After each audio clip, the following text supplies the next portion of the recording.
hablar sobre, en los minutos que nos quedan, que son 12, sobre temas que tienen que ver con la seguridad interna ciudadana y particularmente con lo actuado en relación al traslado al Perú de Eric Moreno, alias El Monstruo. También recibimos en RPP al abogado penalista Mario Amoretti, quien sostuvo que se ha faltado al respeto a los procedimientos por no entregar a la persona detenida a la Fiscalía, ni permitir que la Fiscalía esté presente durante los interrogatorios.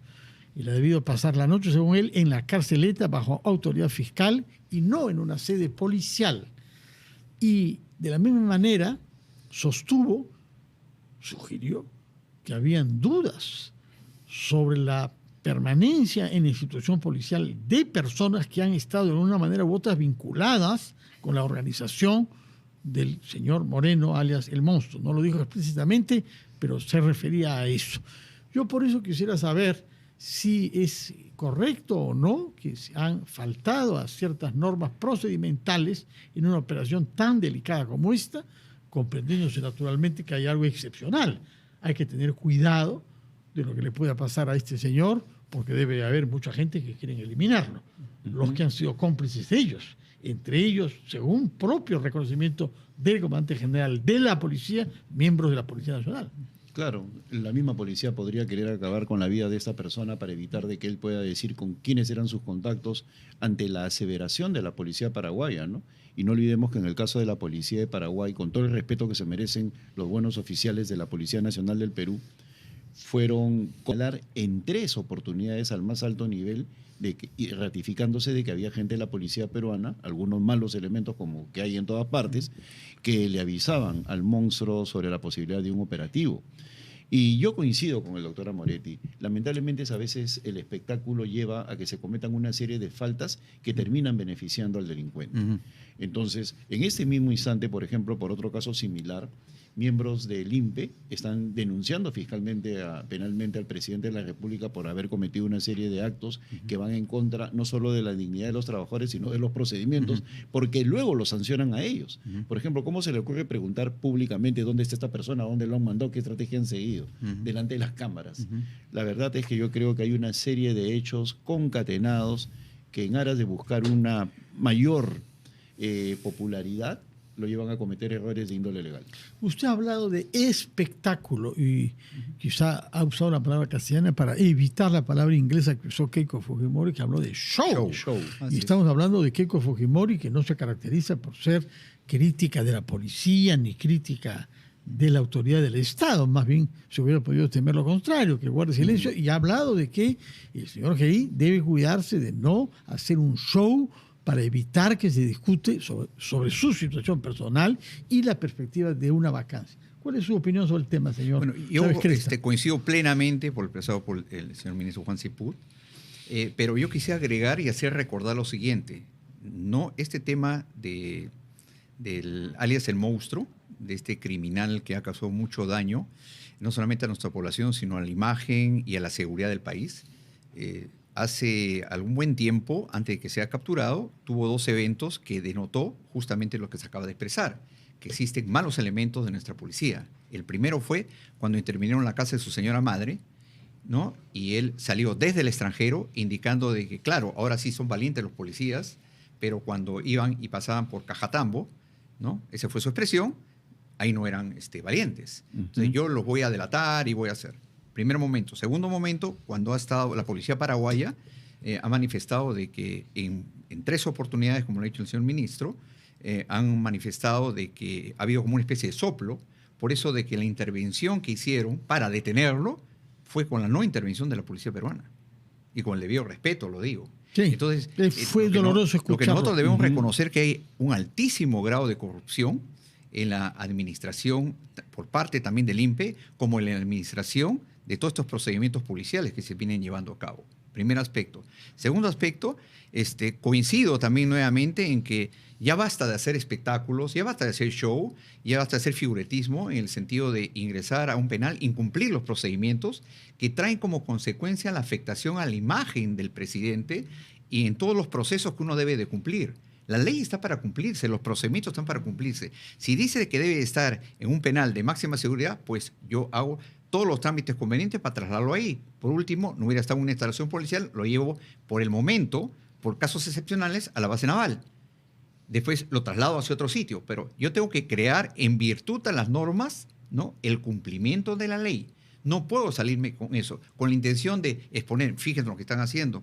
Y culmino, ¿no? Había unas expresiones del comandante general de la policía, el general Larriola, indicando que ha hablado con esta persona y que él ha dicho de que un poco más se hace bobo, ¿no? Y eso estoy contigo, de que se ha convertido al cristianismo y que ya cree en la palabra de Dios y por eso él va a decir la verdad y por eso una serie de cosas. A mí me parece algo totalmente improductivo porque cada uno debe estar en su nivel. En el caso del presidente, cuando fue al penal, él ha debido de conversar con el administrador del penal. No hacer ese show burdo de patear la puerta cuando la puerta se abría en otro sentido, no pedir, y yo he sentido, discúlpenme la expresión, vergüenza ajena, cuando pide documentación que ha debido de pedirle sobre una base de datos, no sobre cuadernos, que parece que estuviera en un nivel primario, ¿no? El cuaderno naranja, el cuaderno... Y preguntar por un reo. Yo tengo que preguntar al que es el que lleva la administración en el penal. Y nos hemos dado con la sorpresa que no hay internet, no hay una base de datos. Entonces, ¿cómo administramos a los internos en un penal? Señor Chepuz, y en estas circunstancias hemos sabido hoy, por comunicado no oficial, que se posterga la presentación que nos había prometido, que el señor Geri había prometido, de un plan nacional de seguridad y de lucha contra la delincuencia. ¿Qué puede explicar que hay una nueva demora? Bueno, la verdad es que yo soy escéptico de que exista un plan. Yo no creo que exista un plan. Mira, yo soy ingeniero, el general es un hombre experto en organización, en logística militar y sabemos de lo que significa un plan. Para tener un plan, primero tienes que tener clarísimos los objetivos, ¿no? ¿Cuál es el objetivo estratégico de este gobierno? ¿Cuáles son los objetivos tácticos? Y a partir de ahí desarrollar un plan que significa tiempo, recursos, resultados, ¿no? Y no olvidemos que el presidente lo prometió primero para diciembre, luego para los primeros días de enero y ahora lo posterga para febrero. Entonces, acá vemos varias cosas, como decía Juan en la entrevista anterior, Juan Jiménez. Sí. Mira, yo soy consciente del papel que juegan los ministros. Yo he tenido el privilegio de estar en gabinetes donde se discutían con los presidentes, porque he estado en varios gabinetes con otros, y al presidente se le llamaba la atención, ¿no? Con todo el respeto, presidentes del Consejo de Ministros del nivel, por ejemplo, de Carlos Ferrero, diciendo, presidente, usted está equivocado, ¿no? Las cosas no son así, ¿no? Porque a un premier, a un presidente del Consejo de Ministros y a los ministros en sí mismos le corresponde no boicotear, sino simplemente decir, si seguimos por ese camino vamos a ir al despeñadero. Entonces, cuando los presidentes del Consejo de Ministros y los propios ministros creen que su función es ser cómplices o simple y llanamente adláteres, creo que es una palabra que describe mejor la situación, estar del lado de él, sea cual sea lo que esté diciendo, lo único que conducen es al ridículo generalizado. Señor Chávez Cresta, respecto de este plan que se nos promete para la lucha contra la inseguridad. No existe el plan. Coincido plenamente con lo expresado anteriormente por el señor ministro, en que no hay plan. Si hubiera habido un plan, este plan se ejecuta rápidamente, se concibe rápidamente para su ejecución inmediata.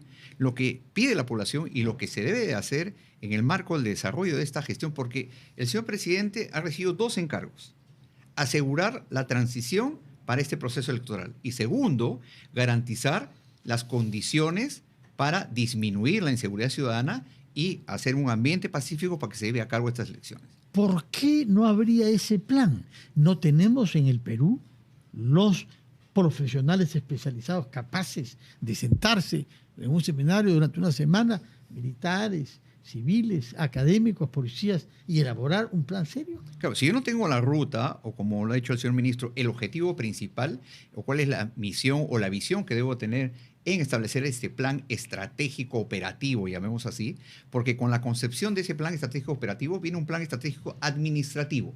O sea, para hacer esto necesito estos recursos, ¿no es cierto? Pero no hay ni lo uno ni lo otro. Y es cierto lo que dice, en diciembre dijo, en enero dijo, después salió a decir, ¿sabe qué? Sí, al parecer el poco tiempo que tengo no me permite hacer una lucha efectiva contra la inseguridad ciudadana. Entonces, ¿para qué aceptó el puesto? Entonces, el desarrollo de un plan, discúlpenme, yo no quiero hacer propaganda, le pido disculpas al señor ministro, pero yo he elaborado un plan de seguridad ciudadana. No es difícil hacerlo. Lo primero que uno tiene que saber es cuál es el problema público, qué es lo que se tiene que hacer y qué acciones se tiene que llevar a cabo con la policía, con las Fuerzas Armadas, con el Ministerio Público y englobar todo eso. Los planes últimamente llevados a cabo son de carácter eminentemente reactivos. Así, reactivos. No son preventivos. Acá tiene que haber una concesión de un plan que tenemos que hacerlo rápidamente con acciones de manera preventiva. El tiempo nos es contado y quiero que el señor Cheput tenga las palabras finales sobre este tema o sobre lo que usted desee. Sí, simple y llanamente existe una gran cantidad de planes y lamentablemente no son puestos en operación. Tenemos el Plan Mariano Santos, tenemos el propio Acuerdo Nacional y finalmente tenemos una Comisión de Seguridad en el Congreso que depende de un suboficial, de un congresista, Azurín, que nunca fiscalizó, ni controló, ni ordenó nada. Una comisión que duró 4 años completamente inútil. Y tenemos una ley que ya nos hemos olvidado, la 32383, que el Congreso de la República promulgó por insistencia en junio del año pasado y que le permitía a la Policía Nacional tener excepciones presupuestales, excepciones en términos administrativos para poder comprar lo que ellos quisieran y dotarse de recursos de parte de las regiones en un proceso de modernización cuyo informe tenía que haber sido en diciembre. ¿Qué significa eso? Que tampoco hay Congreso. Es decir, no hay fiscalización, control político y por eso concluimos estamos en una lamentablemente con eso. No es solo una responsabilidad del Ejecutivo, sino del Congreso, que no ha cumplido con los compromisos que habían adquirido respecto de la renovación del material utilizado por la Policía Nacional. Lamentablemente son las 8 en punto. Fernando, si me permite, una última frase, complementando lo que hemos conversado en este momento. Hay una sola frase de que se evidencia en el presidente del gobierno. No hay voluntad y decisión política para declarar la guerra a las organizaciones criminales y la lucha frontal contra la seguridad ciudadana. Lamentable. ¿Quiere terminar con una conclusión? No, simplemente de que ha sido muy agradable conversar con el general. Muchas gracias por haber estado acá, gracias por su sintonía y pueden quedarse naturalmente en RPP, que las noticias los acompañarán y los actualizarán por lo que pasa en nuestro país y fuera de nuestras fronteras. Muy buenas noches y hasta mañana a las 7, a la última edición de esta semana de Las Cosas Como Son. El poder en tus manos.